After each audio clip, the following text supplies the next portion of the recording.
Right Ravi, ప్రస్తుతం ఏపీలో రాజకీయం చూస్తే మొత్తం అన్నదాత చుట్టూ తిరుగుతుంది. ఇప్పుడు అన్నదాత కష్టాల మీద అన్నదాత పోరు అని ఒకవైపు వైసీపీ చెప్తుంటే జగన్ హయాంలోనే మొత్తం నాశనం చేస్తారని టీడీపీ కూటమి సర్కారు మంత్రులు చెప్తున్నారు. ఆ డీటెయిల్స్ ఒకసారి చూద్దాం.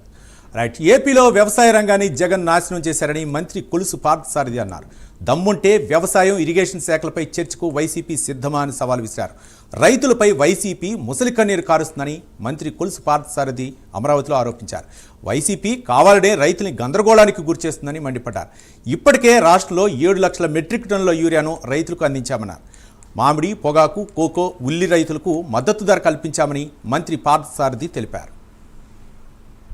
5 సంవత్సరాల్లో 2021లో మీరు తీసుకొచ్చింది కేవలం 5.5 లక్షల టన్నులు మాత్రమే.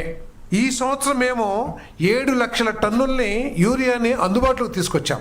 రైతులకి ఎప్పుడైనా సరే వారికి కావాల్సిన యూరియాని మేము సరఫరా చేయడానికి మా డిస్ట్రిబ్యూషన్ వ్యవస్థ ఏదైతే ఉందో, ప్యాక్స్ కానివ్వండి, లేదు కొన్ని చోట రూల్స్ ప్రకారం కేంద్ర ప్రభుత్వం నిబంధించిన రూల్స్ ప్రకారం డీలర్స్ ద్వారా కానివ్వండి, సరఫరా చేయడానికి మేము సిద్ధంగా ఉన్నాం.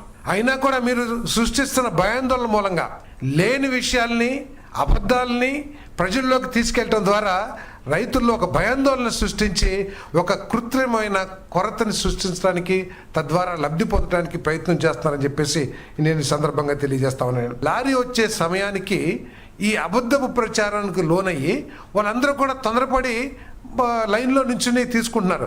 ఇది కూడా వారు లైన్లో నుంచోవాల్సిన పరిస్థితికి కారణం వైఎస్ఆర్ కాంగ్రెస్ పార్టీ చేస్తున్న అబద్ధపు ప్రచారం అని చెప్పేసి కూడా నేను మనవి చేస్తాను.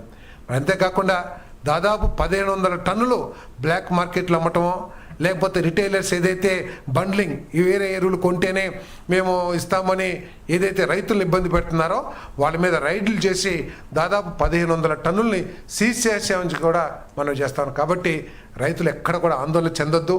మీరందరూ కూడా తప్పకోకుండా మేము ఎరువులు కానివ్వండి, యూరియా కానివ్వండి అందించడానికి తప్పకోకుండా బద్దులమై ఉన్నామని చెప్పేసి కూడా నేను